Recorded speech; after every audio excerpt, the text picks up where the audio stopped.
Hi math students, this is our introduction video for our lesson on factoring quadratics.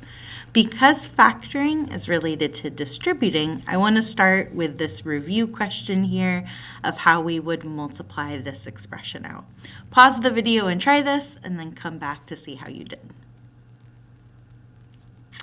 So we learned that when you're distributing a problem like this, you want to distribute twice. So we want to distribute our x and multiply x by x and x times that -5. And then we want to distribute again with the 3. Starting with my x times x is x squared, and x times that -5 is minus 5x. We can then distribute again with the 3 and do 3 times x and 3 times -5.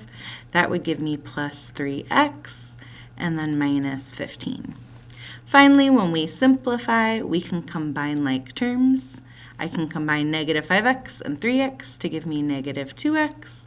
And so my final answer is x squared minus 2x minus 15.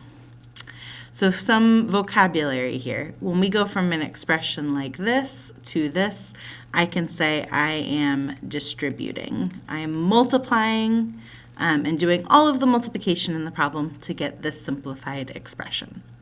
What we're doing today is called factoring, and factoring is going the opposite direction. And so for our factoring problems today, I'm going to give you something that looks like this, and our answer is going to look something like this. So those two parentheses with a multiplication problem inside.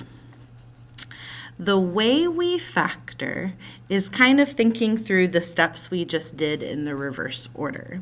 So when we factor, the main thing we're going to be doing is looking for two numbers.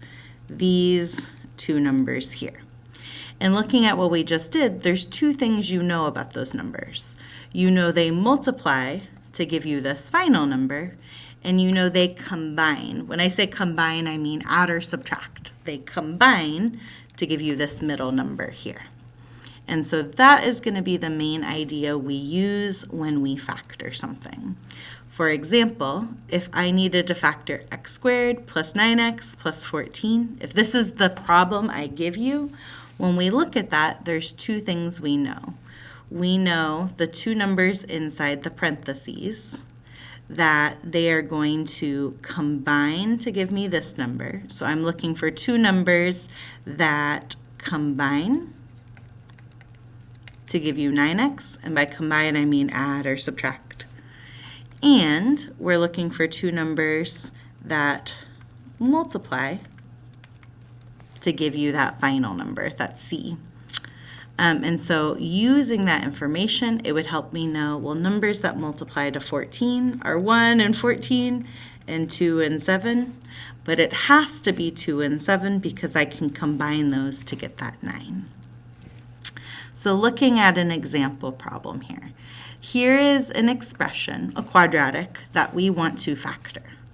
When we go to factor, I know from those previous examples that it's going to look like two parentheses or two binomials in those parentheses.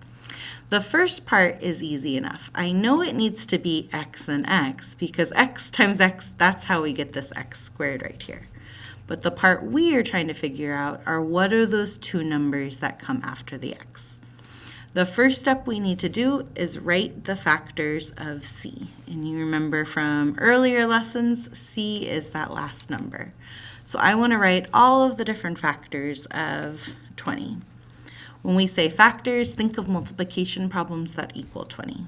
So 1 times 20, 2 times 10.